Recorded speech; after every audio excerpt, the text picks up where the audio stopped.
Olá, pessoal, tudo bem? Eu sou o Fernando Duarte Guimarães, sou agente vistor e conselheiro de Savim e este é mais um vídeo do canal do nosso sindicato. A todas as pessoas que estão chegando aqui no nosso modesto espaço na internet, sejam muito bem-vindas, fiquem à vontade. No vídeo de hoje, nós vamos apresentar a aula 5 do curso de Fiscalização de Obras e Edificações. Já chegamos na metade do nosso curso, pessoal. Esse curso ele é formado por 10 aulas e as aulas sempre são apresentadas a estreia nas quartas-feiras às 10 da manhã. Eu vou deixar uma playlist aqui com as outras aulas, se você quiser rever as aulas e assistir a qualquer momento. Nós estamos também com uma campanha de atingir 1.000 inscritos até o final do ano. Nós já estamos com quase 500 inscritos e nós lançamos essa campanha para a gente tentar dobrar esse número de inscritos. Então, conto com a sua ajuda. Peço, por favor, para você já se inscrever aqui no canal, dar um joinha na nossa aula, comentar e compartilhar o vídeo e também participar do chat se você estiver aqui na estreia com a gente. Sem mais enrolação, bora para a aula!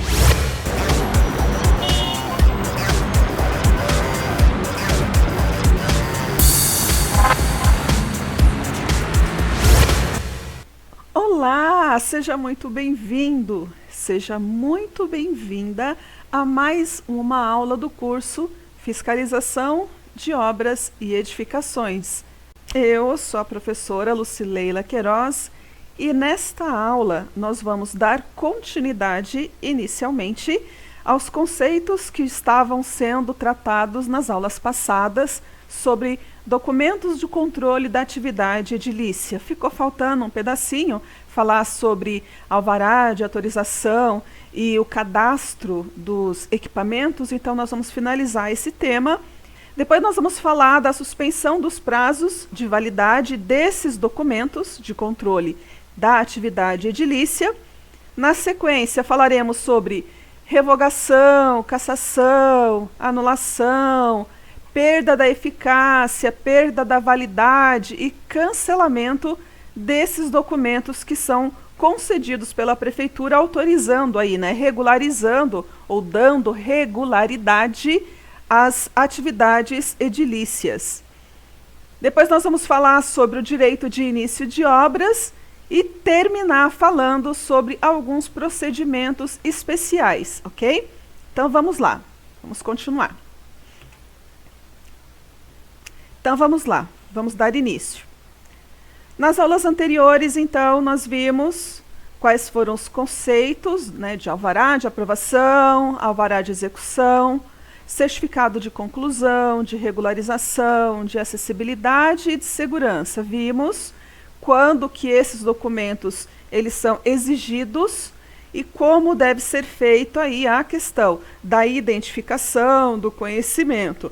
Não falamos da parte especificamente da concessão, da análise documental, porque isso é de responsabilidade lá da aprovação, lá do licenciamento, da unidade de aprovação, da unidade de licenciamento e não da fiscalização em si. A ideia, como nós já falamos aqui várias vezes nesse curso, é dar uma visão para os agentes vistores. Então, o nosso foco é olhar de fiscal, de fiscalização. Quando é necessário, o que tem de requisito, o que é preciso olhar, tá?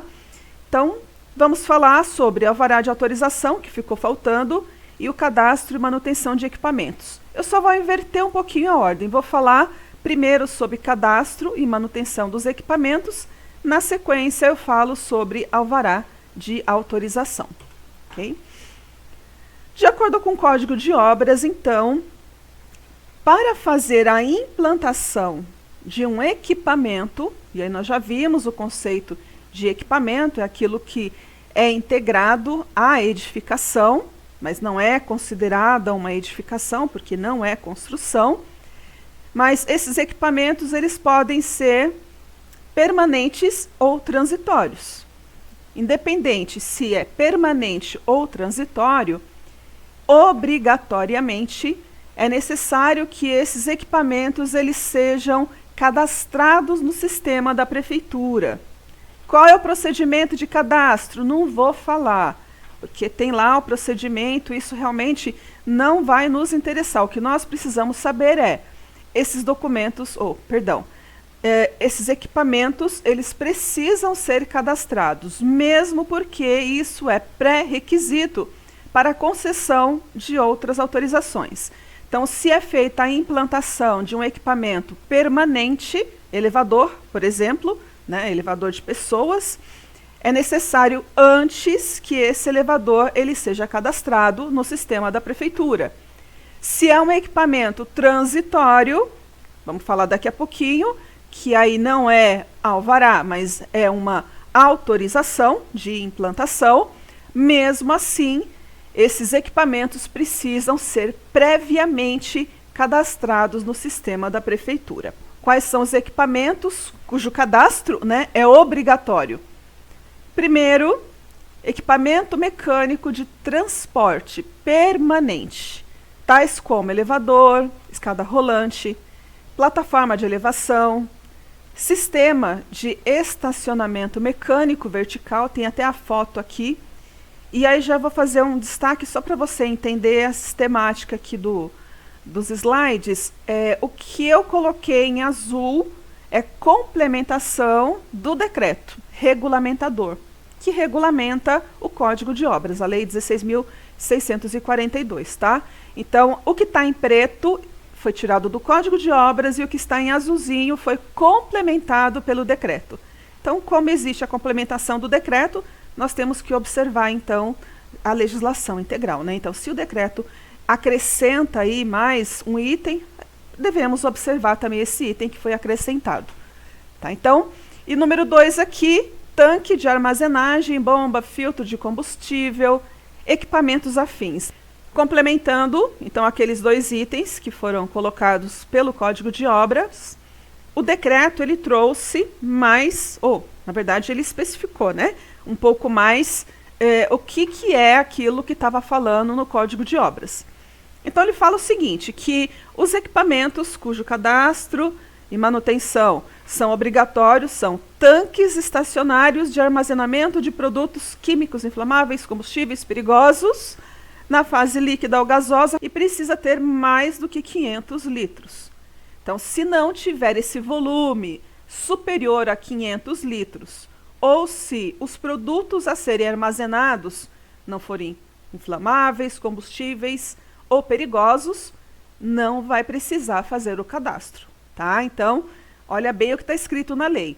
Só precisa ser se esses tanques forem para armazenar esses produtos que causam ou que podem causar algum tipo de acidente, né? Combustíveis inflamáveis, perigosos, e o volume. O próximo fala de bomba de abastecimento de líquido ou dispensers de abastecimento de gás, bombas de recalque, máquinas e motores associados aos tanques que estão relacionados lá nos tanques estacionários da linha A. Então, eu trouxe aqui uma bomba, né, de abastecimento de gás, né, que é o dispenser, junto acoplado ali ao tanque onde o gás ele é armazenado. Então, neste caso, precisa sim de fazer o cadastro desse equipamento. Do outro lado aqui, né, que tem esse homem em pé, isso é uma bomba de recalque. Não sei se você sabe o que é bomba de recalque. É uma bomba que serve para fazer pressão para levar líquidos de uma posição inferior para uma posição superior. Imagina um prédio. E aí a caixa de armazenamento, né, o sistema de armazenamento daquele prédio, sei lá, seja subterrâneo. Um exemplo. Como que a água lá de baixo vai subir no 20º andar do prédio? Precisa ter uma pressão. Essa bomba de recalque é a que faz a pressão para levar a água até os apartamentos, até os andares superiores de uma edificação, de um prédio. Próximo, filtro de combustível para abastecimento de veículos. Juntamente lá com as bombas tem aqueles filtros para filtrar, né, o combustível, o nome já diz. Precisa de cadastro. E, finalmente, equipamentos afins. tá? Definidos em portaria. Então, imagine que se tiver algum outro tipo de equipamento que seja interessante, que tenha sido implementado, construído novo e que ainda não foi previsto na legislação, no código, no decreto, por meio de portaria, é possível que o Poder Executivo baixe lá, publique uma portaria incluindo aquele equipamento também como necessário, como obrigatório, o seu cadastramento.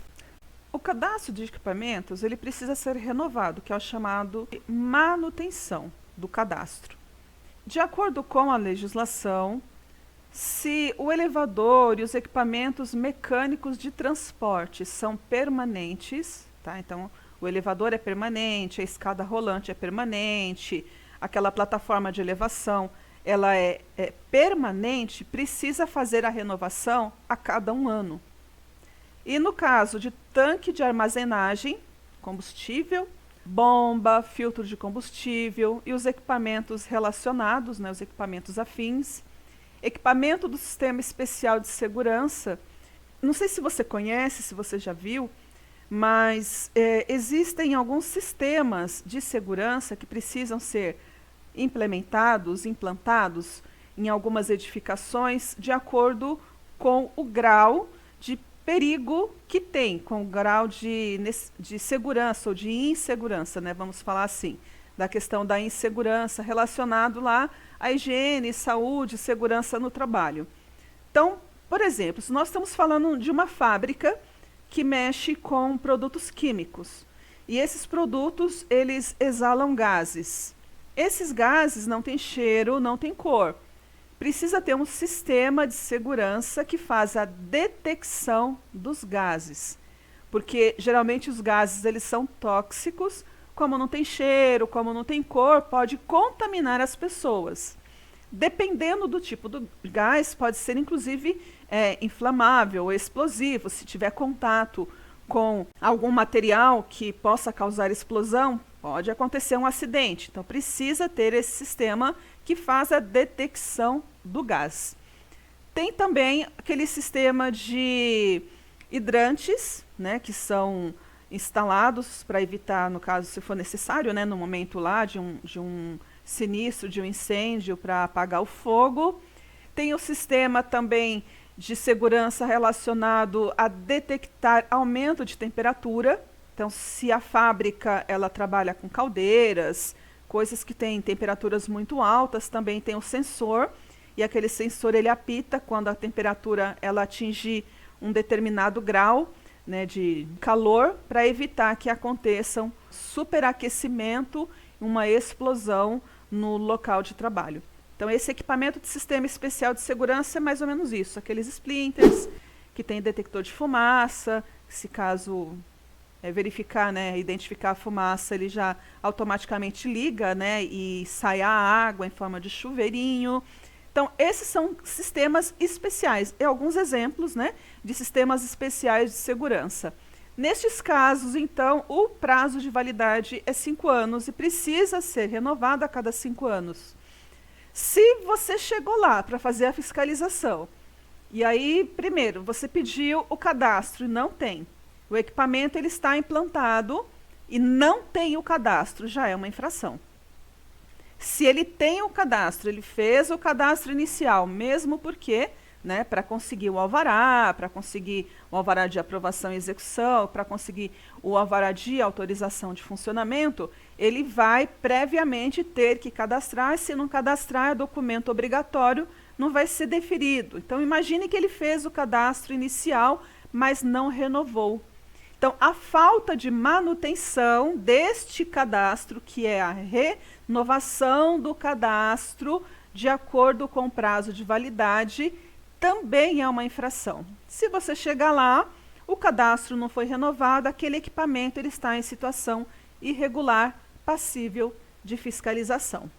Ok? Falando agora sobre alvará de autorização. Então, já falei que quando os equipamentos eles são permanentes, já é feita a autorização, né, a permissão de implantação, junto com o alvará de execução.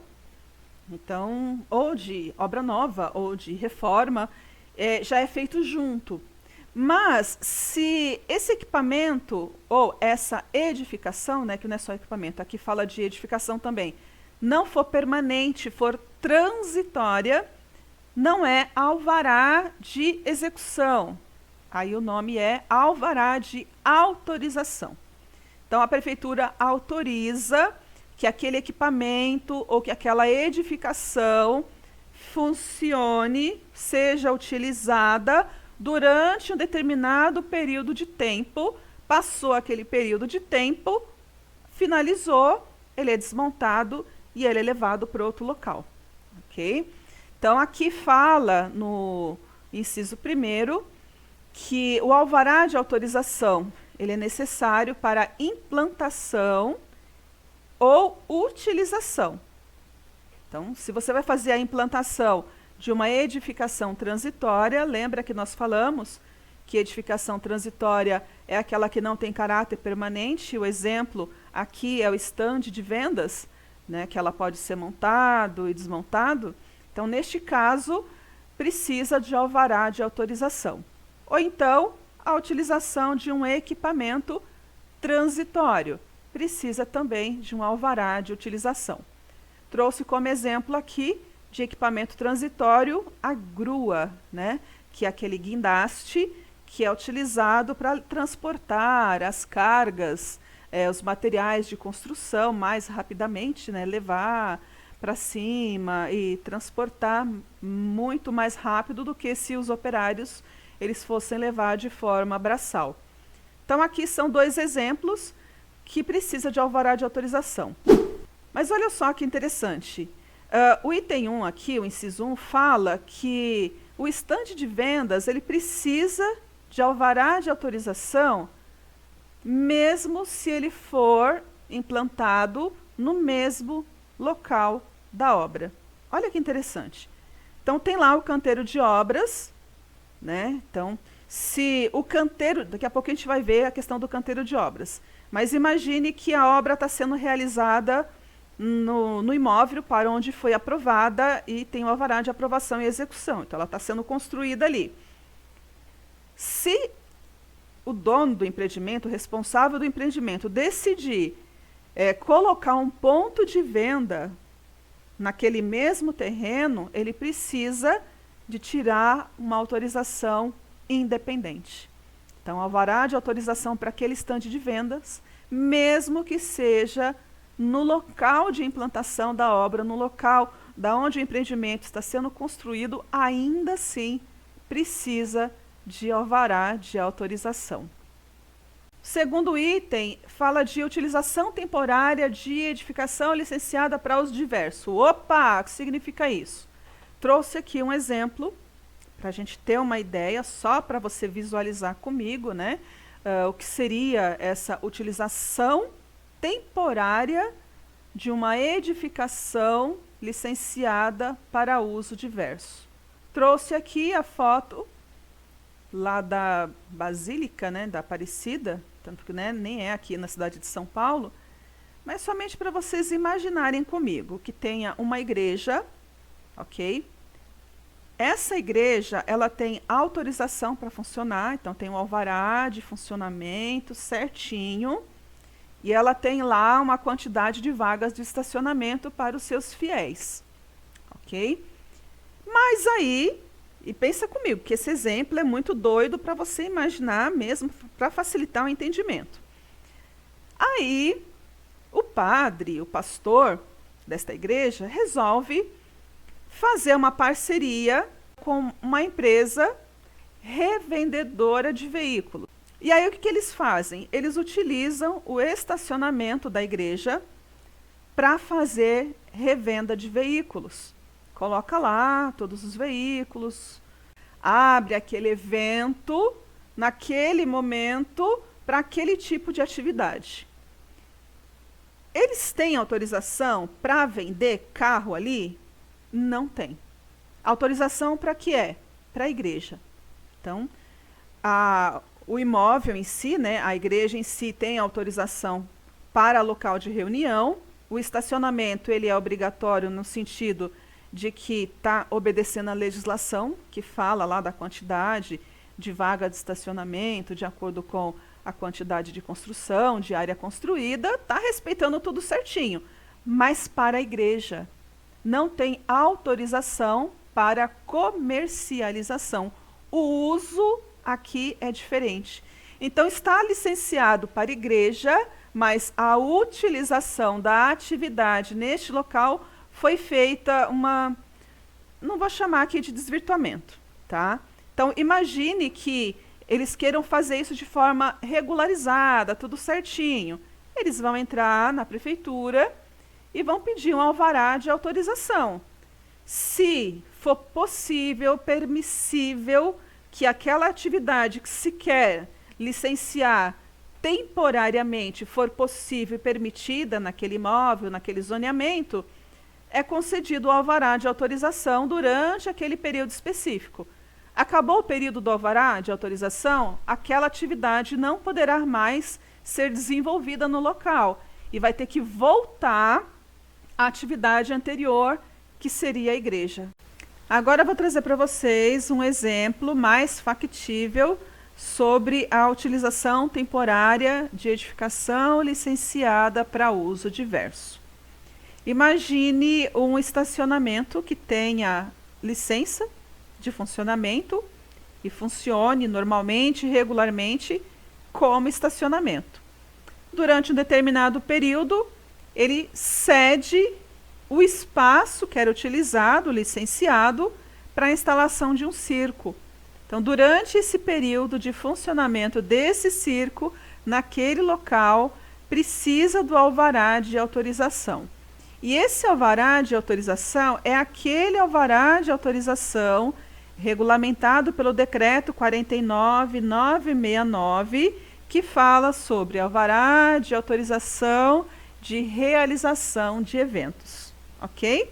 Então, aqui é só para trazer a possibilidade da concessão desse alvará de autorização, que tem a previsão no Código de Obras, e quando nós falarmos lá na frente, no outro curso, sobre fiscalização de atividades, aí eu vou retomar e vou falar mais especificamente aqui sobre esse alvará de autorização para a realização de eventos, tá? Então, neste momento, é só para você entender aqui como uma das opções da concessão do alvará de autorização pelo Código de Obras.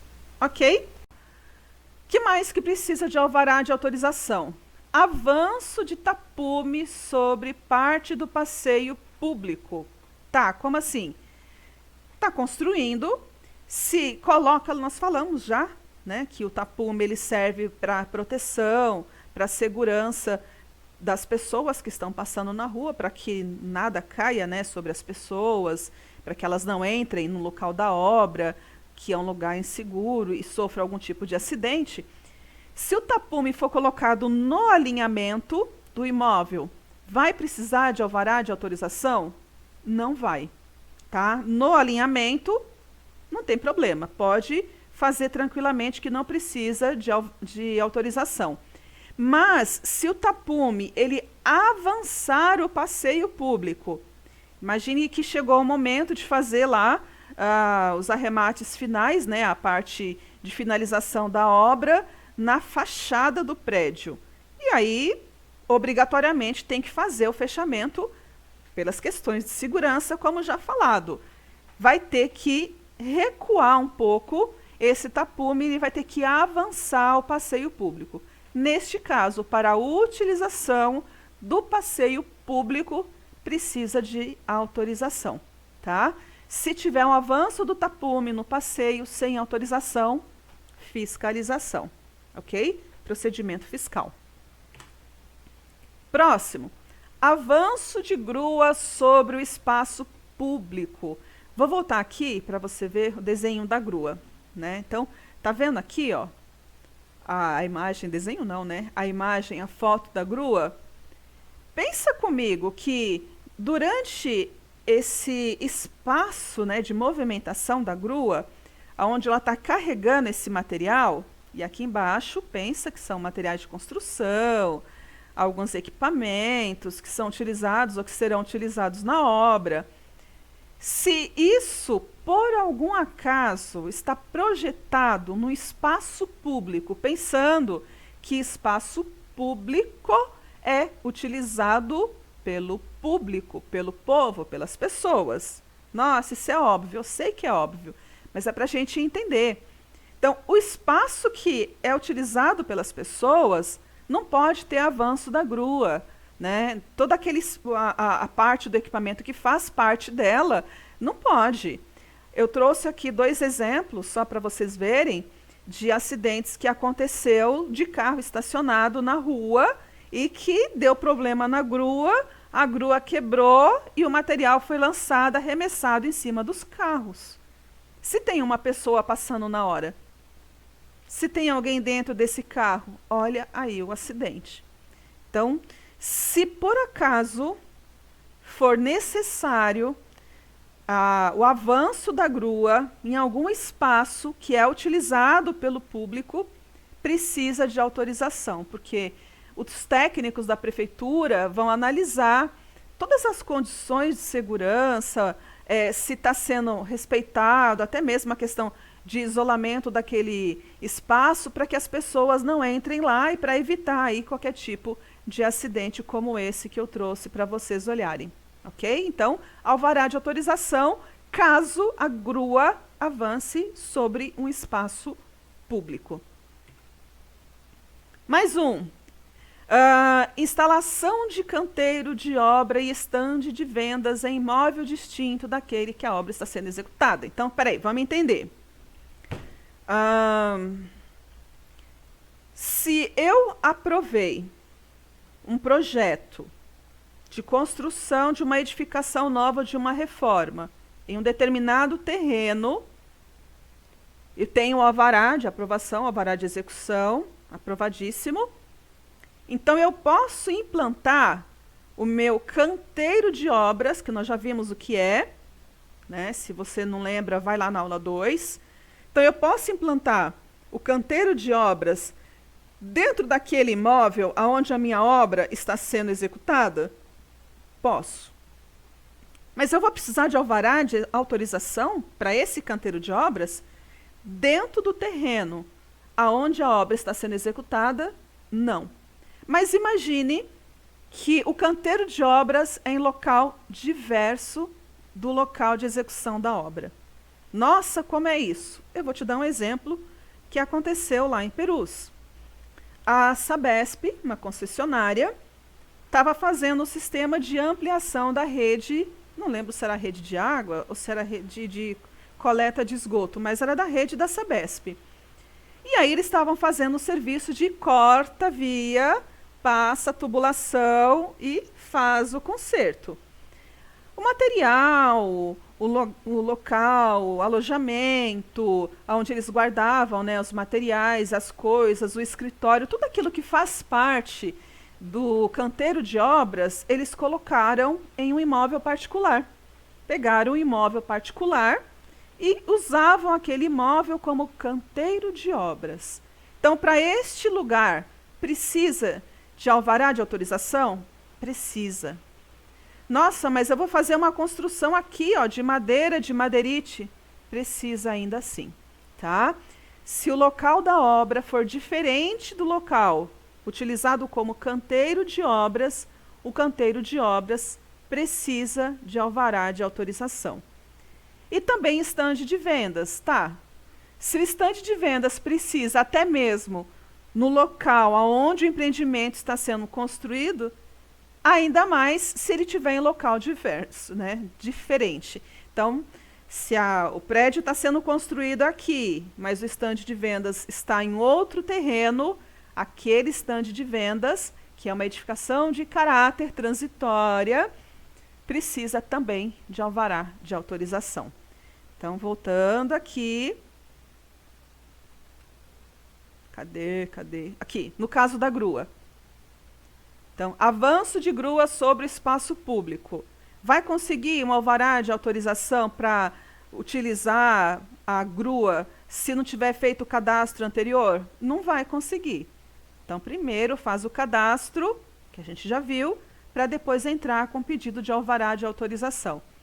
Se vai fazer a implantação do equipamento numa edificação nova. Então, tem lá um prédio novo sendo construído e dentro desse prédio novo vai ser implantado um elevador permanente. Precisa cadastrar o elevador antes de sair a autorização? Precisa, tá? Porque o cadastro, ele é prévio, ele é anterior e ele é indispensável para a concessão do alvará de autorização aqui nesse caso, mas também lá para o alvará de aprovação no caso de equipamentos permanentes. Beleza? Tem prazo alvará de autorização? Tem. Tá? Então, o alvará de autorização, pelo caráter de transitoriedade, então não esquece, se fosse permanente, alvará de aprovação e execução. Então, neste caso, como o caráter ele é temporário, ele não é contínuo, ele vai ter um tempo certo determinado, ele tem um prazo limitado a 6 meses. E pode ter uma única revalidação. Então, ele pode ser revalidado uma única vez. Então, eu entendo que, no máximo, esse equipamento, ou o avanço do tapume, ou o estande de vendas, ele poderá ter, no máximo, 1 ano de validade. Se passou esse prazo, né, ele perde a eficácia. Chegou lá, tem alvará de autorização para a implantação do tapume lá, sobre o passeio público, e já passou 6 meses. Você fez a revalidação do seu alvará? Não, não fiz. Então está irregular. Fez a revalidação, passou de 1 ano, está irregular, ok? Mas aí, poxa, eu não vou poder fazer mais? De acordo com a legislação, não. Está falando que a revalidação é uma única vez apenas, no caso do alvará de autorização. Voltando aqui. Que é a implantação ou utilização de edificação transitória ou equipamento transitório. Utilização temporária de edificação licenciada para uso diverso. Avanço de tapume, sob parte do passeio público. Avanço de grua sob espaço público. Instalação de canteiro de obras e estande de vendas em local imóvel diferente da onde a obra vai ser executada.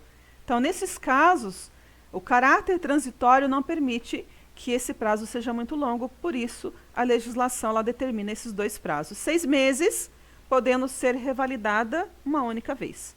Legal, vamos fazer uma pequena pausa na nossa aula, para que você possa assinar lá, fazer o registro da sua presença na aula de hoje. E tem mais um recadinho do Fernando Guimarães sobre, né, a utilização do sistema de gerenciamento da fiscalização. A gente volta já já para dar continuidade no nosso conteúdo de hoje, ok? Oi, pessoal. Olha, estamos liberando neste momento a lista de presença, tá? Vamos liberar no chat aqui. Então já assina para você não esquecer. Tem até o final da aula para assinar a lista, tá bom? Eu quero passar para vocês agora o passo a passo de como reduzir a foto, o arquivo de imagem, para que você possa subir no tablet, fazer a sincronização da sua fiscalização. Não sei se vocês já... vou compartilhar aqui a tela com vocês. Não sei se vocês já viram este erro aqui, ó. Quando a gente tenta, às vezes, fazer a sincronização da demanda no tablet, aparece esse erro. Por que acontece esse erro? Porque provavelmente o arquivo de imagem, ou seja, a foto, ela está maior que 2 megabytes, 2 MB. Então, para você reduzir, basta você entrar num site chamado ImageSmeller. Eu estou mostrando aqui para vocês, ó, www.imagesmeller.com/pt/. Eu vou deixar aqui o link também do site, eu vou deixar na descrição do vídeo também. Quando você entra neste site, vou entrar aqui, ó, você tem aqui as informações.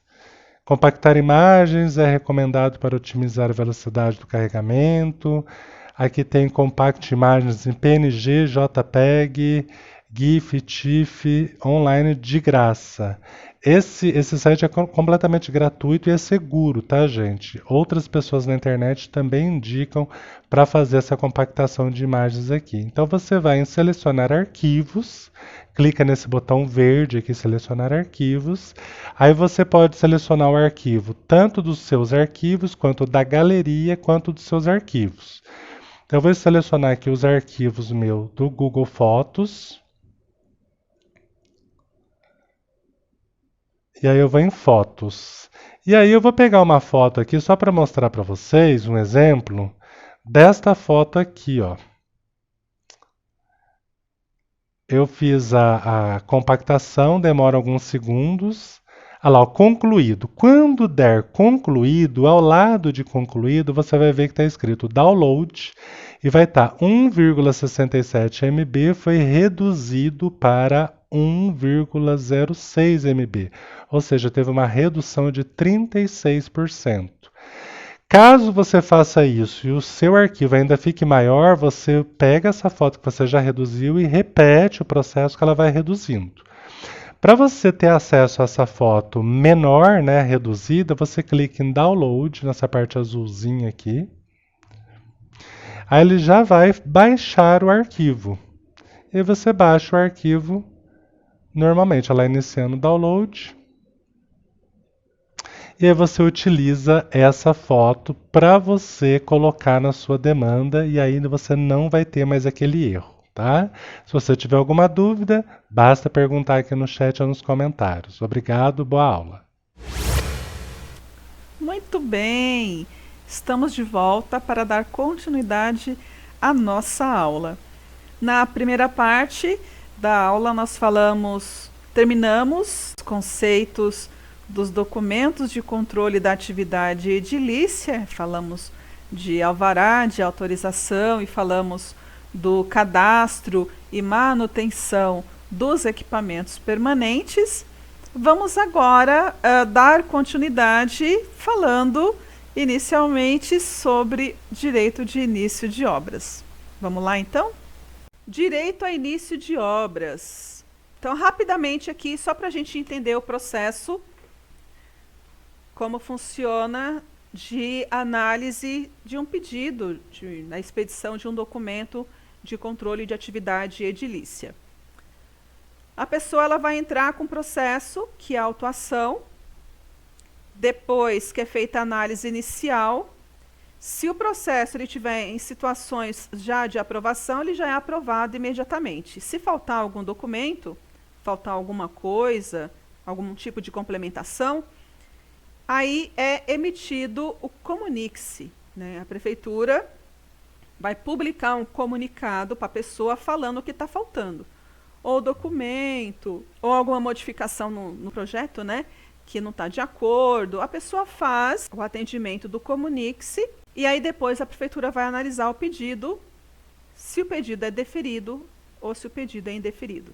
Se vai ser emitido ou não o documento lá relacionada à edificação, ok? As atividades edilícias. Durante o período do comunique-se, feita o comunicado ele tem o prazo de 30 dias para ser atendido. De acordo com a legislação, quando a pessoa entra com alvará de aprovação apenas, a prefeitura tem 90 dias para analisar esse pedido, contado da data da autuação até o momento do despacho ser publicado, de deferimento ou indeferimento. Se teve comunicado, comunique-se aqui no meio. O tempo que ficou esperando a pessoa responder o comunique-se, ele é suprimido, ele não conta aqui. Tá? Então, 90 dias. Vamos pensar que se a prefeitura emitiu um comunicado e a pessoa deixou lá o interessado para responder no último dia, então eu vou ter 90 dias mais 30 do comunique-se. Então, a princípio, 120 dias. Ok? Depois que o alvará de aprovação, o pedido, ele é deferido, a pessoa ela vai entrar com alvará de execução. Esse pedido de alvará de execução, ele precisa ser analisado em 30 dias. Se tiver um comunicado também, fez o comunicado, o prazo para de contar, atendeu o comunicado, o prazo continua contando, tá bom? Chegou no final, lá dos 30 dias, tem que fazer a publicação do despacho. Se passou 90 dias do alvará de aprovação e a prefeitura não publicou o despacho, não decidiu, já poderá entrar com alvará de execução. Ok? Passados 30 dias do alvará de execução, sem uma análise, sem uma decisão, poderá ter direito ao início de obras. Pensa assim, 90 dias, alvará só de aprovação. Mas se eu tiver só alvará de aprovação, já posso começar a construir? Não, não pode. Então, acabou o alvará de aprovação, 90 dias, entra com alvará de execução. Aí é mais 30. Mais 30 dias, aí tem direito a início de obras. Se entrar direto, junto, no mesmo instrumento que é possível entrar com alvará de aprovação e execução, no mesmo pedido, o prazo ele é 120 dias, contados da data de autuação. Então, autuou o processo, passou 120 dias, não teve despacho decisório, poderá ter direito a início de obras. Então, o responsável técnico, o proprietário ou possuidor poderá dar início às obras, mas aí tem uma vírgula bem grande, sendo que eles ficam responsáveis por qualquer tipo de desvirtuamento. Então, imagine, hipoteticamente, que eles estão construindo, obedeceu direitinho o projeto que está sendo submetido na prefeitura à análise, o projeto foi aprovado, beleza. Assim que o projeto é aprovado, a construção já deu andamento, está bem adiantada. Ótimo. Só que, se for aprovado um projeto e houver desvirtuamento, eles são responsáveis. Aquela obra que foi construída, ela está desvirtuando o projeto aprovado. Se ela está desvirtuando, ela está irregular. Aquele projeto que foi aprovado não se aplica ali. Então, se houve desvirtuamento, a obra está irregular. Tem que fazer a ação fiscal do desvirtuamento do projeto aprovado. O problema maior é que se o processo ele é indeferido. A pessoa teve o direito de início de obras, começou a construir, e aí já está lá a obra de vento em popa, saiu a decisão da prefeitura, projeto indeferido. Se ele está indeferido, significa dizer que algum dos requisitos dos critérios estabelecidos na legislação não foi autorizado, não foi observado. Então, a obra ela não poderá continuar, mas ele já começou a construir. Então, a partir do momento do indeferimento da obra, a ação fiscal ela precisa iniciar, mesmo se ele entrar com recurso. Ele tem direito a entrar com recurso, mas ele tem que parar imediatamente a obra. Porque se ele não para a obra e ele dá continuidade, e aquele recurso deles for indeferido, a obra continuará sendo irregular. Se o recurso for deferido, aí ele vai ter o alvará, só que ele tem que parar imediatamente. Porque no primeiro indeferimento significa dizer que aquilo que ele está fazendo já não está certo. A prefeitura entende que não está correto. Então, ele precisa esperar a análise final do recurso para verificar se aquilo vai ser revertido a favor dele, porque se o recurso não for aceito e for indeferido também, a obra dele não está licenciada. E se porventura precisar fazer alguma adequação, algum ajuste para aprovação, ele vai ter que fazer antes de finalizar. Ele não vai derrubar a construção depois de pronta. Então, construiu uma parede a mais, derruba aqui. Isso aqui passou, né, do potencial construtivo, então eu vou ter que tirar. Isso aqui é contado como área computável, então vamos ter que diminuir isso aqui. Então, faz as adequações, mas isso precisa ser feito ainda no momento em que a obra está sendo executada. Porque depois que já terminou, aí fica difícil, a obra vai ficar irregular. ok? Então isso é muito importante, tem que tomar muito cuidado quando tem processo em análise por isso. Quando a gente for falar das ações fiscalizatórias, do processo fiscal, né, em si, eu vou trazer para vocês aqui o passo a passo, como que a gente pesquisa, onde que nós conseguimos verificar se tem processo em análise, quais são os processos, né, que estão em análise, para que a gente consiga acompanhar. Não esquecendo que existe a obrigatoriedade da documentação ficar no local da obra. Mas se tem um projeto ainda em análise, não tem planta aprovada, qualquer coisa que a pessoa te apresentar, está sendo aprovado ainda, não tem a decisão final. Então, por isso que é muito importante essa questão do direito ao início de obras. Vou trazer agora um exemplo, mas para você visualizar sobre essa questão do direito ao início de obras, essa contagem, né, do prazo aí do direito de início de obras. Fiz aqui um gráfico, então vamos olhar aqui para entender. Logo no início aqui, tá vendo, ó, na parte inicial dessa linha do tempo, né, vamos chamar assim, foi feito aqui nesse dia o protocolo do pedido de alvará de aprovação e execução. Então, nós já sabemos que o prazo que a prefeitura tem para analisar quando o pedido é entrado junto é 120 dias, 90 do alvará de aprovação mais 30 do alvará de execução. Então, entrou aqui, foi a data do protocolamento do pedido de alvará de aprovação e execução. Passou 10 dias, com 10 dias da data do pedido, o técnico da prefeitura já fez a análise, percebeu que precisa fazer alguma alteração, tem algum dado que não está correto, publicou o comunique-se, publicou o comunicado. A partir do momento em que o comunicado ele é publicado, o prazo de contagem para o direito de início de obras ele é suspenso. Então, eu coloquei aqui, ó, 15 dias, imagine que a pessoa lá, o interessado, demorou para responder ao comunique-se. Ele fez a resposta e o processo voltou, então, para análise. O técnico ele vai analisar para verificar, então, se está tudo de acordo com a legislação para o projeto ser aprovado. Aqui que a gente precisa tomar muito cuidado. Se você olhar essa parte aqui de baixo, essa linha aqui, que eu coloquei em vermelho, né, esse colchete aqui, nós estamos vendo o prazo de 120 dias. Então, da data que protocolou o pedido, se decorrer 120 dias direto, sem um comunicado, aí aqui, ó, seria o direito do início de obras. Mas neste caso, como houve o comunique-se, a pessoa demorou 15 dias para atender o comunique-se, esse prazo que demorou para atendimento do comunique-se, ele é projetado lá na frente. Então, se ele ficou suspenso aqui, então lembra, a gente, suspensão de prazo, a gente aperta a tecla pausa, e aí o tempo para de contar.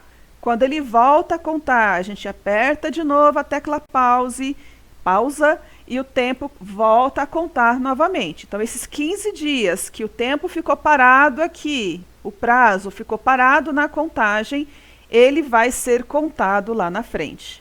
Então, não significa dizer que 120 dias da data de protocolamento do pedido.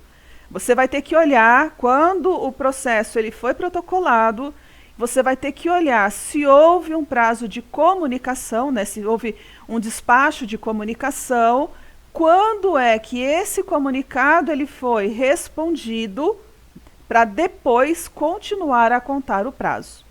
Se você olhar aqui no finalzinho, ó, que eu coloquei a projeção dos 15 dias que ficaram suspensos lá para que o interessado respondesse o comunique-se. Passou o prazo aqui, ó, de 15 dias, aí sim, somou 120, mais o período que ficou suspenso. A partir daqui já seria o prazo, o direito dele a iniciar a obra. Então, eu coloquei o não aqui nesse período. Então, ele não pode começar a obra neste período por conta do prazo do comunique-se que ficou suspenso. Aqui sim, né? Nós consideramos os 120 dias, consideramos o prazo de suspensão. A partir daqui, se o processo não for analisado, se não tiver despacho de deferimento ou indeferimento, né, que é o despacho de decisão do processo, aí sim a obra poderá ser começada. Aí sim começa o direito ao início de obras. Tudo bem, gente? Ficou alguma dúvida com relação a isso? Pois me falem, se caso precisar mais detalhes sobre isso, quando eu falar das ações fiscalizatórias, dos procedimentos fiscalizatórios, a gente retoma, a gente para um pouco mais aqui, tá bom? E aí eu trago mais exemplos, a gente fala mais um pouco se caso não tenha ficado claro. Mas aí vocês me falem para que eu possa incluir depois isso no próximo conteúdo. Tudo bem? Então, vamos lá, continuando? Aqui eu já falei, é só um exemplo, né, para que vocês tenham aí sobre interposição de recurso e a contagem dos prazos, né, dos dias, como que faz para contar os prazos. Nós vamos falar, a partir, né, desse instante, sobre os prazos de validade dos documentos de controle de atividade edilícia. Na verdade, não o prazo de validade em si, porque nós já falamos lá no alvará de aprovação, falamos do alvará de execução, a questão do prazo de validade, já falamos um pouco sobre isso na nossa aula anterior. Só que agora nós vamos falar sobre os outros certificados, né, os outros documentos, como certificados, o alvará de autorização e o cadastro e manutenção dos equipamentos permanentes. E vamos falar algumas coisas relacionadas aí à questão da validade desses documentos que são emitidos pela prefeitura. Tudo bem? Então, a primeira coisa que nós vamos falar é sobre a suspensão dos prazos de validade. Imagine comigo que o interessado tenha entrado com o alvará de aprovação e o alvará de execução juntos no mesmo pedido. Foi analisado, foi deferido, foi publicado, o alvará ele foi emitido, né, o documento, e está em vigor. Já está em validade, começou a contar o prazo de 4 anos para que a obra fosse concluída. Durante esse período, neste exemplo de 4 anos, pode acontecer algumas situações que vai parar de contar esse prazo. Então, quando nós falamos, ou quando ouvimos falar na legislação de suspensão de prazo, imagina aí, antigamente que tinha as fitas cassetes, os aparelhos de DVD, acho que até hoje tem, né, Netflix também, acho que no YouTube, os vídeos, né, para você avançar e retroceder. Então, imagina que quando a gente fala de suspensão, nós apertamos o pause. Tá? Então, contou 6 meses. Aconteceu uma situação dessa, aí aperta o pause, o tempo ele para de contar. Depois que essa situação ela é resolvida, aperta de novo o pause e ele continua a contar pelo prazo restante. No exemplo que eu dei, apertou o pause, com 6 meses, ficou lá esse impedimento durante 1 ano. Depois que volta, aí começa a contar o restante do período de 3 anos e meio. Tudo bem? Mas quais são, então, esses impedimentos para início da obra ou impedimentos para prosseguimento da obra? Esse prazo de validade também, ele é contado depois que a pessoa iniciou a obra. Ok? Então, imagine que a pessoa, o proprietário, tem entrado, né, que esse pedido foi aprovado, ele deu início à obra. Pode ser que essas situações também estejam relacionadas à paralisação do andamento daquela obra. Pode ser que seja um impedimento para que a obra tenha início, beleza? Ou então, se a obra já iniciou, pode ser que ela tenha que parar, para que, depois que superado esse impedimento, aí sim a pessoa pode voltar a construir. Quais são, então, esses casos ou essas hipóteses de suspensão dos prazos de validade do alvará de aprovação e de execução? Primeiro, decisão judicial. Tudo bem? Então, pode ser que exista uma ação na justiça e pode ser qualquer ação. Por exemplo, anunciação de obra nova. Então, imagine lá que o meu vizinho começou a fazer uma obra aqui e eu percebo que essa obra ela vai me trazer prejuízo, ou que ele está fazendo, está colocando o meu imóvel em risco, eu posso ingressar com uma ação, sim, na justiça, e o juiz ele pode determinar que a obra seja parada. Então, é possível, esse é um exemplo. Então, qualquer decisão judicial que implique aí na paralisação ou então no início da obra. Um outro exemplo, eu sou herdeira e meus irmãos também, tá? Então, tenho mais 3 irmãos. Eu e mais 3 irmãos somos herdeiros e nós recebemos de herança uma casa, um terreno. Eu quero construir lá, mas os meus irmãos não querem. Porque a minha intenção é construir para eu morar com a minha família. Os meus irmãos preferem vender para depois que fizer a venda, dividir o dinheiro. Tá? Só para você imaginar aí mais um exemplo. Eles ingressam com uma ação na justiça contra mim. Então, imagina que eu tenha documentação, que eu seja inventariante, que eu entrei com pedido lá, como possuidora do imóvel, como representante do espólio. E aí o processo foi analisado e foi deferido, mas os meus irmãos, eles não concordam com isso e eles vão ingressar com uma ação na justiça.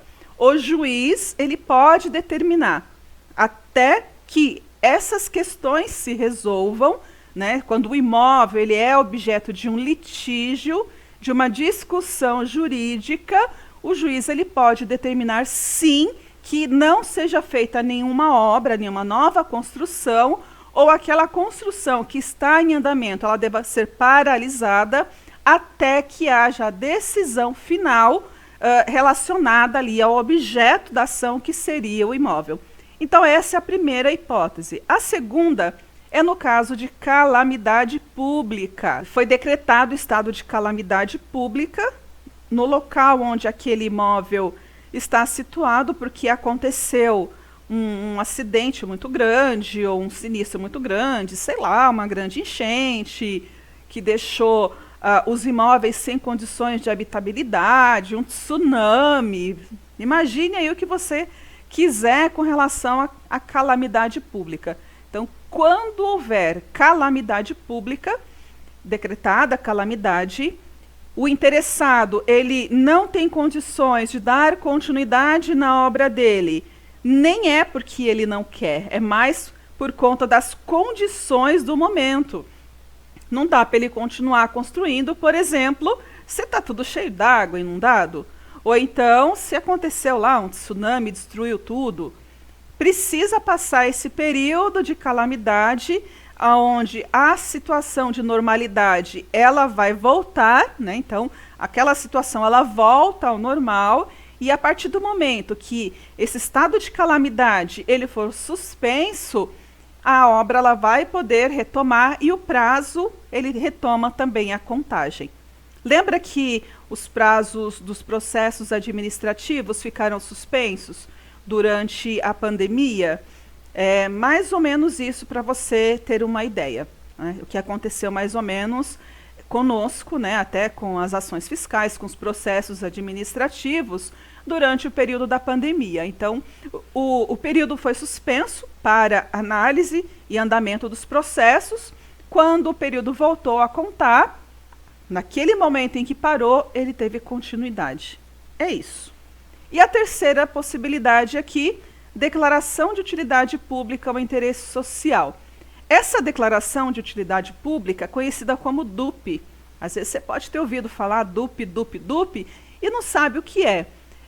Quando o órgão público da administração ele tem interesse em um determinado imóvel que seja particular, para transformar este imóvel em uma edificação pública, ou para derrubar e construir uma obra pública, a primeira coisa que é feita antes da desapropriação é a declaração de utilidade pública. A declaração de utilidade pública, a DUP, ela é publicada, então torna-se público, né, o interesse daquele órgão, do município, do estado ou da União, de pegar aquele imóvel particular e transformar aquele imóvel em imóvel público.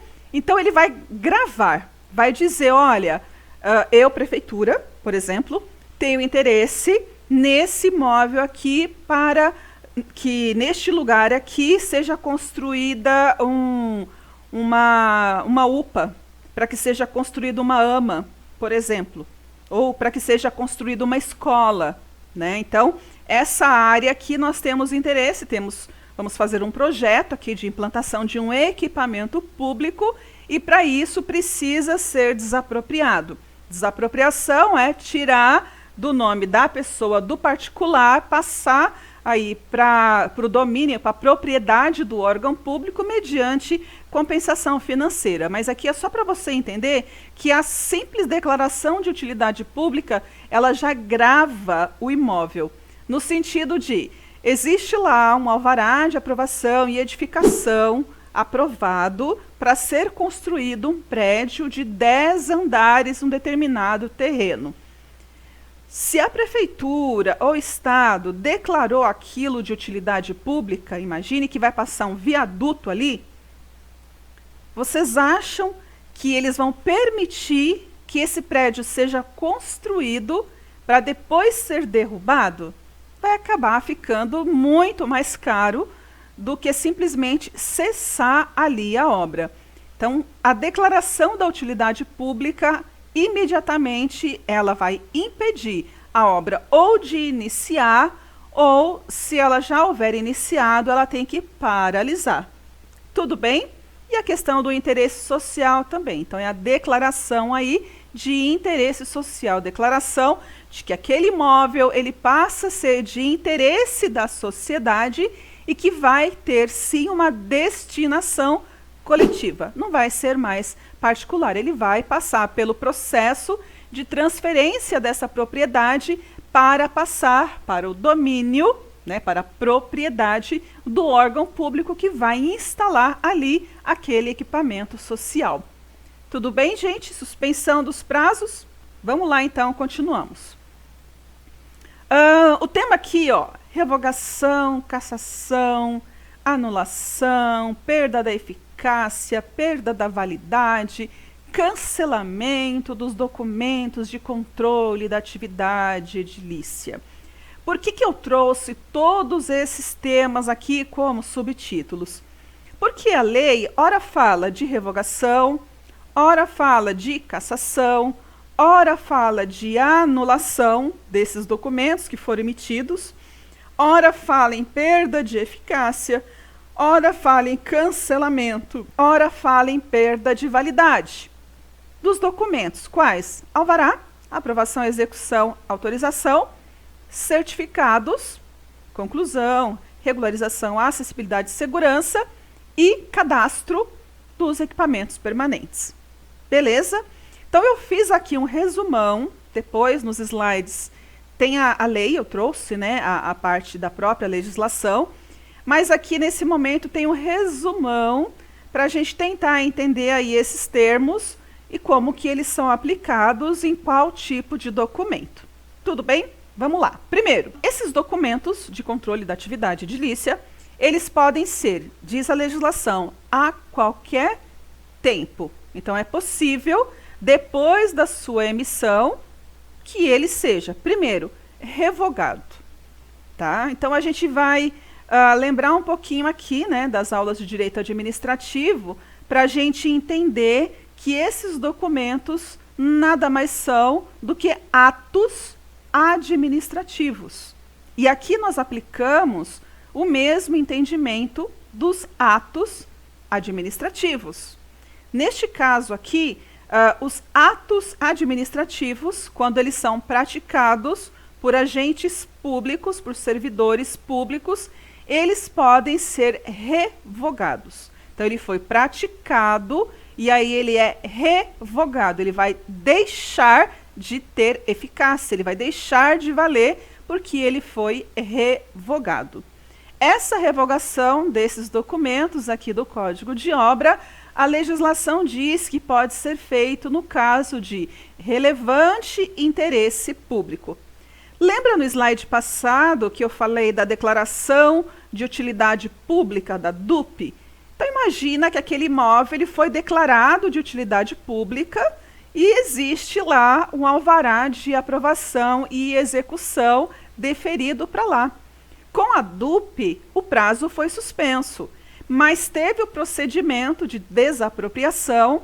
Aquele imóvel ele vai realmente passar, sim, para o domínio, para a propriedade daquele órgão público, né, que o desapropriou, que fez a declaração de utilidade pública. Então, não há mais por que esse documento que foi emitido, alvará de aprovação, alvará de execução, ele continue em vigor, então ele poderá ser revogado. Esse é um exemplo, ok?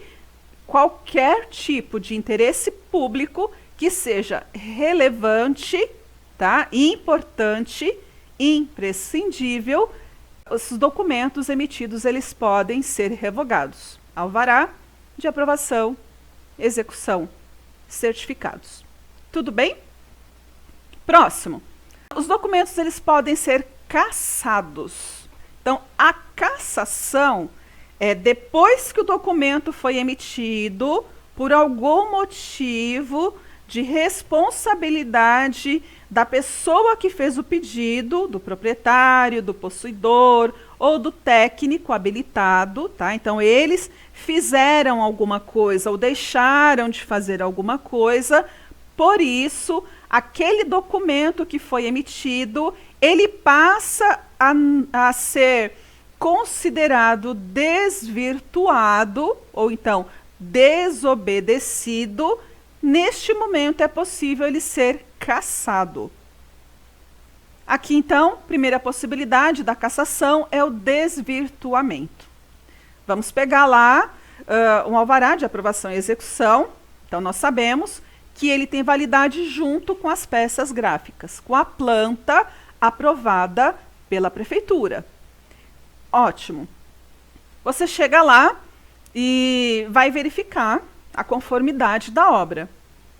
Então, foi feito lá uma aprovação, um alvará para a construção de uma residência unifamiliar, uma casa só para uma família única. Então, você imagina lá que essa residência unifamiliar ela vai ter as características de uma residência. Perfeito, onde mora uma única família. Quando você chega lá, você bate o olho na construção e você percebe que, em vez de um imóvel residencial, está sendo construído um prédio comercial. Então, fez lá o salão, pé direito de 5 metros, já está na parte de cima, né, no segundo pavimento. Então, toda aquela construção, você sabe que aquilo é um imóvel comercial e não um imóvel residencial. Houve um desvirtuamento. Então, o desvirtuamento é um dos motivos possíveis de cassação do alvará de aprovação e alvará de execução. Esses dois foram emitidos juntos, né? Também alvará de aprovação e execução. Desvirtuamento da obra que está sendo executada. Eu não vou entrar no procedimento agora sobre o procedimento do desvirtuamento, eu vou deixar para falar isso quando a gente falar das ações fiscais, ok? Então, eu vou fazer uma diferenciação lá da ação fiscal em si e do procedimento para cassação do alvará do documento que foi emitido. Tá? Então, aqui é só para a gente entender que esse documento ele pode ser cassado. A hipótese seguinte, que é descumprimento de exigência, é o seguinte: quando o alvará ele é emitido, é possível fazer algumas ressalvas que precisam ser observadas depois ou no momento de execução da obra. E se essas ressalvas, que seriam uma exigência, não for cumprida, também o alvará ele poderá ser cassado. Um exemplo é sobre a outorga onerosa. Tá? Outorga onerosa, neste momento, para você entender, é um valor que o interessado, o proprietário, o possuidor, precisa pagar para construir além daquilo que seria o mínimo permitido naquele terreno, naquele lote. Para explicar direitinho a outorga onerosa, aí eu vou ter que entrar em outros conceitos, como coeficiente de aproveitamento, taxa de ocupação, potencial construtivo, e eu não vou falar sobre isso agora, porque eu vou explicar melhor quando falarmos sobre a Lei de Parcelamento, Uso e Ocupação do Solo. Lá é mais interessante porque está mais relacionada à questão dos requisitos específicos de cada zoneamento, o que pode e o que não pode ser construído de acordo com as zonas de uso, com a questão do parcelamento do solo. Então, eu vou deixar para explicar isso melhor quando falarmos, né, sobre a lei, né, de parcelamento, uso e ocupação do solo. Mas aqui é só para você entender o seguinte: é possível, mediante o pagamento de uma taxa adicional, chamada outorga onerosa, que o proprietário ou possuidor construa um imóvel com uma área construtiva maior do que a princípio seria permitido naquela zona, naquele zoneamento. Então, existe lá taxa de ocupação mínima, existe lá uma capacidade de construção, de acordo com a zona de uso, e mediante o pagamento dessa taxa adicional, dessa outorga onerosa, é possível construir além daquele mínimo estabelecido. Então, agora é só isso para você entender. Depois eu vou explicar com mais detalhes. Só para ficar claro no exemplo, essa questão da ressalva, que se não for cumprida, poderá ser cassado o alvará. Então, sai uma ressalva lá no alvará, depois que ele é emitido, alvará de aprovação e execução, dizendo exatamente isso, que se o valor correspondente à outorga onerosa não for pago, o alvará ele poderá ser cassado. Os documentos também eles podem ser anulados. Então, a anulação de um documento, assim como a anulação de um ato administrativo, pode ser feito depois que aquele ato foi praticado, ou depois que aquele documento foi emitido, quando aquele ato ele não cumpriu com alguma exigência da lei. Por isso que está falando aqui que os atos poderão ser anulados no caso de ilegalidade. Então, alguma coisa da legislação que não foi observada, então tornou aquele ato ali ilegal ou causou um vício naquele ato, então ele pode ser anulado. Neste caso da anulação, pode ser emitido um novo ato em substituição depois que a ilegalidade for sanada, tá? Não sei, imagina aí, hipoteticamente, que no momento da análise lá do projeto, o técnico não percebeu uma das aplicações da legislação, e aí ele fez lá o cálculo errado e permitiu que a pessoa construísse a mais, ou o contrário, ou não permitiu que fosse feita uma construção, né, de uma determinada área, e o documento foi emitido, mas foi emitido errado porque houve ali uma interpretação equivocada da lei. E houve uma ilegalidade, não foi observado o que diz a legislação. Depois percebeu-se que houve aí esse problema, esse documento ele pode ser anulado, com a possibilidade aí de emissão de um novo documento, sanada a irregularidade, sanada a ilegalidade. Então, no caso da anulação, o erro, a ilegalidade, o vício que aconteceu, ele pode ser sanado, pode ser modificado e gerar um ato novo, gerar um documento novo. No caso da declaração de nulidade, então eu sempre falo, né, para os meus alunos, para lembrar que a palavra nulo é igual não existe no mundo jurídico. Tá? Então, toda vez que você ouvir falar nulo, no mundo jurídico é considerado como não existente. Então, a declaração de nulidade de um desses documentos significa dizer que no mundo jurídico ele nunca existiu e ele não pode gerar nenhum tipo de efeito, porque o vício que foi detectado é um vício insanável. Tá? Então, não há possibilidade de sanar esse vício, nada melhor do que declarar totalmente nulo esse documento, totalmente sem valor algum. Um exemplo bem doido, também bem esdrúxulo, para você entender o que eu estou falando de legalidade.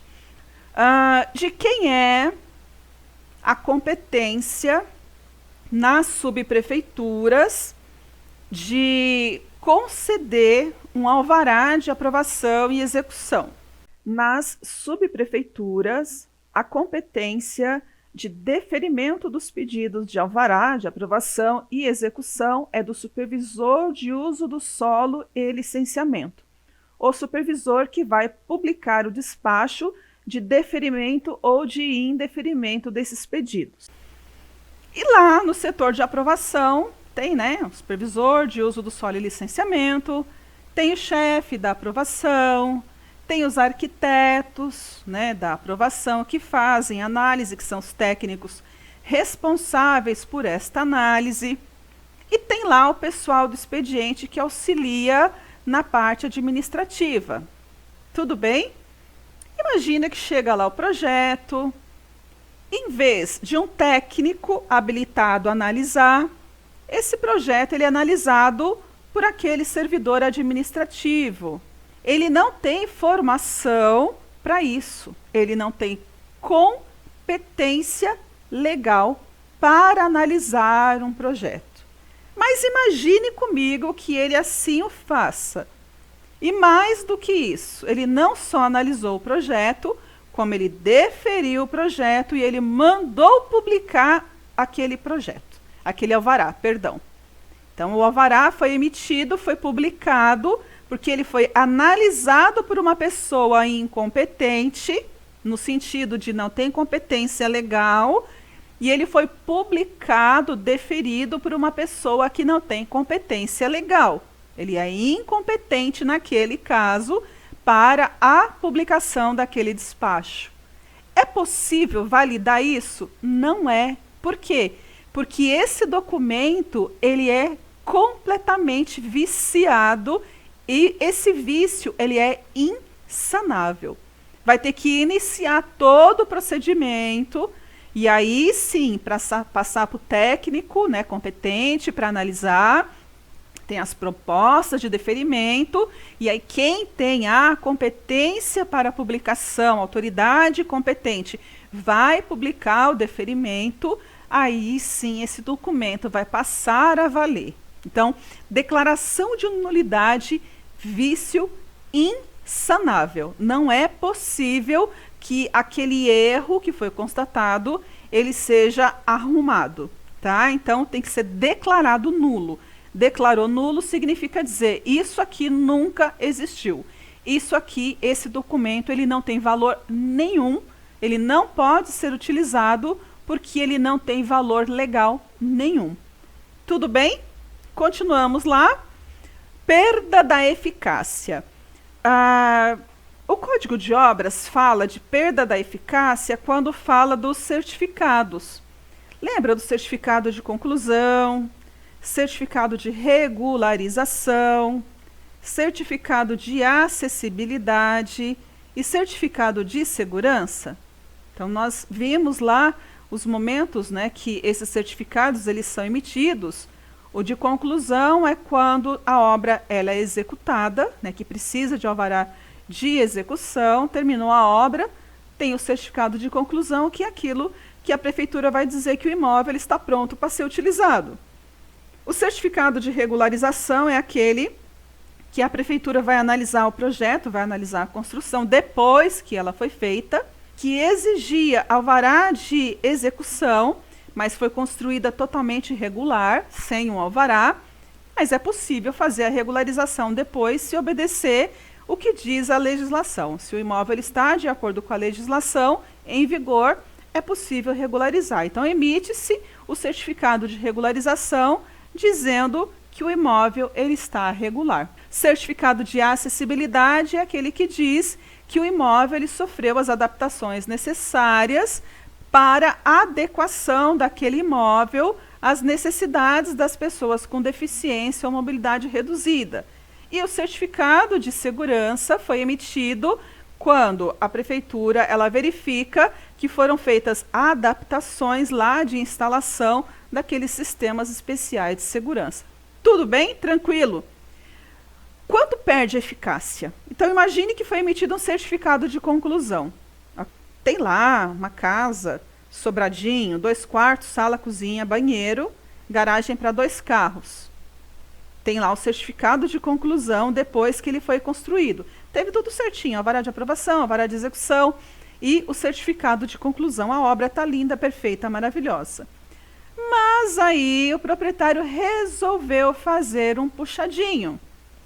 A parte do recuo do fundo, ele faz um puxadinho, faz uma cobertura, faz lá uma área de lazer, constrói na parte de cima, faz dependência de empregado, ou um quarto, sei lá, um escritório, mais alguma coisa, sem entrar com alvará de reforma.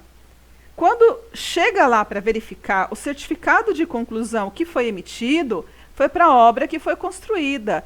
Essa alteração, ela está irregular. Então, se houve alteração de ordem física no imóvel, esse certificado de conclusão que foi emitido, ele perde a eficácia. Então, é como se o imóvel ele se tornasse irregular novamente. Isso acontece da mesma forma, com certificado de regularização, certificado de acessibilidade e o certificado de segurança. Tem lá o certificado de acessibilidade. Houve uma modificação nas condições de acessibilidade. Então, aquele documento que foi emitido, ele não vale mais, porque houve modificação, houve alteração física no imóvel que implicou na modificação das informações constantes do documento, por isso ele perdeu a eficácia. Perdeu a eficácia, o imóvel ele volta à situação de irregularidade. É como se ele não tivesse o certificado de conclusão, é como se ele não tivesse o certificado de regularização, é como se não valesse aquele certificado de segurança ou de acessibilidade que ele tem. Tudo bem? Continuamos. Diz também que com relação aos equipamentos, também perde a eficácia. Lembra que nós falamos que os equipamentos permanentes eles precisam ser cadastrados no sistema da prefeitura e a manutenção é feita por meio da renovação periódica, né, de acordo lá com os prazos de validade de cada um desses cadastros, né, que são feitos. Se houver também qualquer tipo de alteração naquele equipamento que foi cadastrado, aquele cadastro também vai perder aí a eficácia. Próximo, cancelamento. O cancelamento está relacionado ao alvará de autorização. Lembra que o alvará de autorização ele é concedido por um prazo determinado. Então, se foi concedido o alvará de autorização e houve desvirtuamento do objeto, primeiro lugar, tá? O que é desvirtuamento? Teve a concessão de um alvará de autorização de implantação de estande de vendas. Só que, quando foi lá verificar, percebeu-se que não era um estande de vendas, era, sei lá, abriram um tipo de comércio, uma loja de roupas, por exemplo, mas não estande de vendas para comercialização daqueles imóveis que estavam sendo construídos. Então, houve aqui desvirtuamento do objeto. Neste caso, o alvará ele será cancelado, ok? Desinteresse na manutenção. O alvará de autorização ele é emitido a título precário, diz a legislação. Isso significa dizer que a qualquer tempo, se não houver por parte da administração interesse na continuidade do funcionamento daquela atividade, da realização daquela obra, o órgão público, aí, a administração, ele simplesmente não vai fazer a sua renovação ou vai fazer o cancelamento. Então, é possível, sim, por desinteresse na manutenção. Embora, né, isso precisa, obviamente, né, ser justificado. Não é, eu não quero mais. Não, vai ter que ter, obviamente, uma justificativa plausível para demonstrar aí essa falta de interesse na continuidade da autorização ou da concessão dessa autorização que foi emitida. E, finalmente, desinteresse na revalidação. Então, se houver também por parte da administração falta de interesse de revalidar aquele alvará de autorização que foi concedido, também assim ele poderá ser cancelado. E finalmente aqui, perda de validade. Perda de validade, no caso de alvará de autorização, lembra que eu falei que ele pode ser renovado por mais uma vez, né? Por ele é concedido por um período específico e depois ele pode ser renovado uma única vez. E no cadastro dos equipamentos, eles precisam ser renovados periodicamente. Se não for feita essa renovação, perde a validade. Alvará de autorização de implantação de tapume avançando sobre o passeio público, parte do passeio. Foi emitido essa autorização para que ficasse lá o tapume por 6 meses. Passou o prazo de 6 meses, não foi feita o pedido, né, de revalidação, aquele documento emitido, aquele alvará, perdeu a validade. Chegou lá, ele não vale mais porque o prazo dele já se esgotou. Assim o é com o cadastro de equipamentos. Passou o prazo, que tem que ser feita a manutenção, né, a renovação desse cadastro. Se não for feito dentro do prazo, ele também perde a validade. Tudo bem, então? Espero que vocês tenham entendido um pouquinho aí desses termos, mas estão todos vinculados a deixar de existir, né? O documento deixar de ter validade, deixar de existir, deixar de gerar efeitos e deixar de fazer com que aquela atividade edilícia seja legalizada. Porque a partir do momento que esses documentos foram revogados, cassados, anulados, declarados nulos, perdeu eficácia, cancelados ou perdeu a validade, significa dizer que aquela atividade edilícia ela está irregular. E aí a gente vai atuar fazendo a fiscalização correspondente.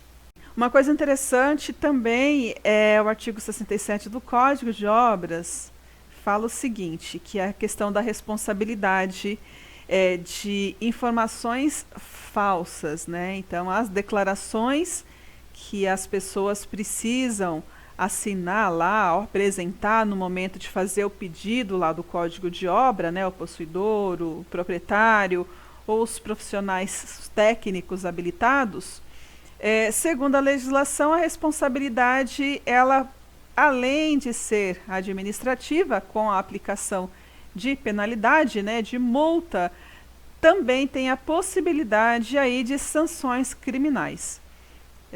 Se houver uma atuação irregular do técnico, do engenheiro e arquiteto, o Código de Obras diz aí, ó, que deve ser feita a comunicação ao órgão fiscalizador do exercício profissional. Né? Então, esse verbo deve aí, ele é imperativo, é obrigatório. E depois fala aqui no parágrafo 2º que se houver prática de qualquer tipo de infração penal, cometimento de crime, aí, desde o início, no momento de entrar com o pedido desses documentos até no momento da execução das atividades edilícias, é importante também que a prefeitura comunique à autoridade policial. Faça um ofício lá para o delegado, para a autoridade policial, para averiguação de eventual cometimento de crime. Existem algumas situações, algumas obras, que por suas características, elas têm alguns procedimentos especiais, né, mais restritivos ou mais específicos do que aquilo que é de regra geral, para as obras em geral. No artigo 72 do Código de Obras, fala quais são esses procedimentos especiais que têm mais exigências ou detalhes diferentes, ou de documentação, ou de observação na construção, lá na elaboração do projeto, que precisa ser observado. Então, o primeiro fala sobre empreendimento da administração pública direta ou indireta. 2. Empreendimento habitacional de interesse social em ZEIS. empreendimento habitacional de interesse social, empreendimento habitacional do mercado popular, habitação de interesse social, habitação de mercado popular, moradia econômica, ok? Eu trouxe aqui os decretos específicos ou, nos casos das legislações específicas que trazem aí esse complemento, mas nesse caso aqui do inciso 2 desses empreendimentos habitacionais de interesse social que eu acabei de falar, mais para frente, quando nós falarmos sobre a lei de parcelamento, uso e ocupação do solo, e aí nós vamos entrar um pouco mais aí, explicar um pouco mais essa questão desse tipo de empreendimento, e aí nós vamos falar com mais calma sobre eles, tá bom? Então agora é só para você entender aqui dentro do artigo 72 quais são aí esses procedimentos especiais ou específicos que o Código de Obra traz. Depois fala lá no polo gerador de tráfego, então edificações que geram, né, muito tráfego.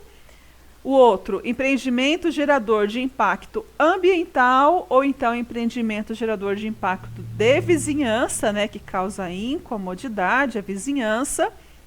Empreendimento com alto risco de incêndio ou situações de emergência, aqueles que envolvam usos especiais ou incômodos e residência unifamiliar. Esses empreendimentos, então, que seguem essas regras especiais, que devem ser observadas basicamente lá no momento de análise dos projetos para verificar a possibilidade de aprovação ou não do pedido.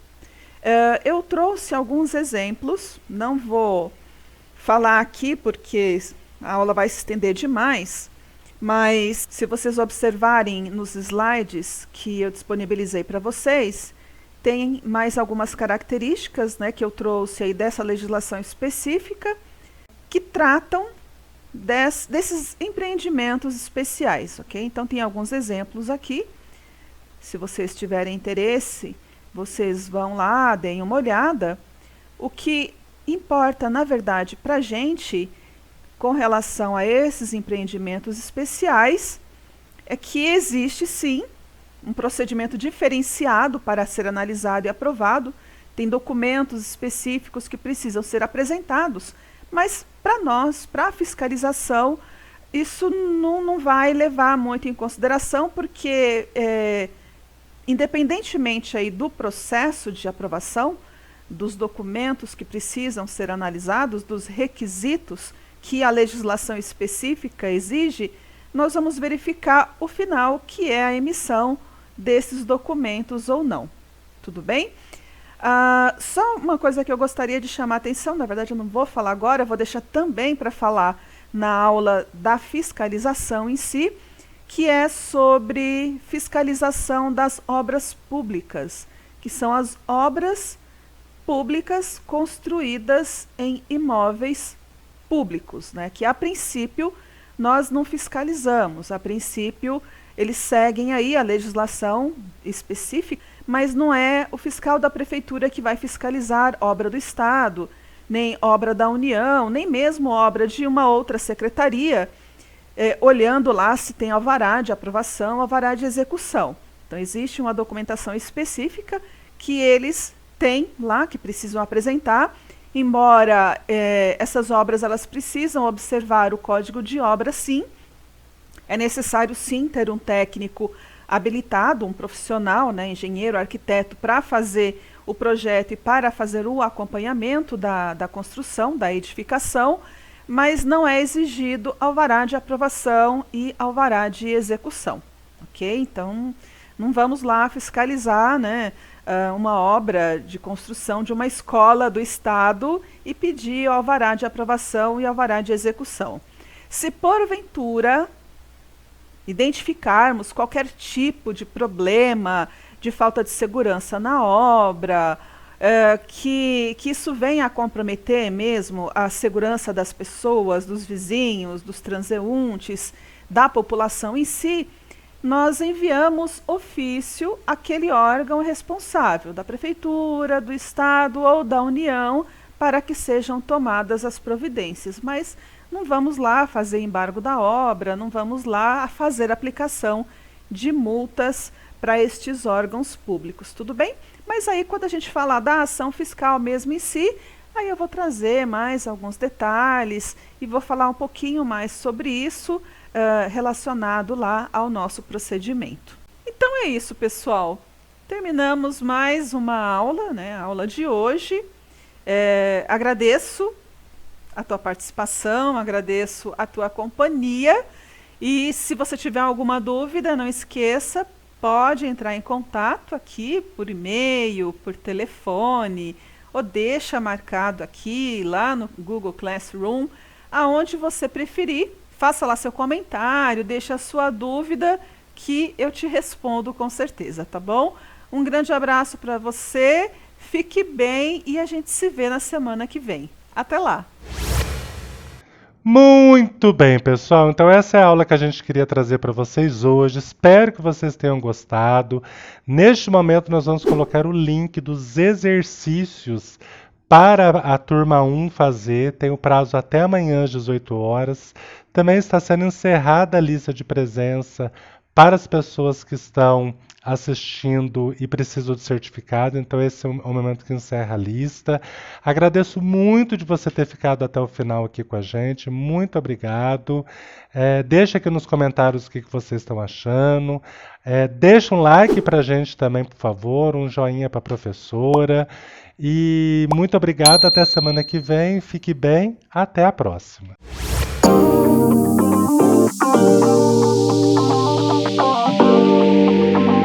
Thank you.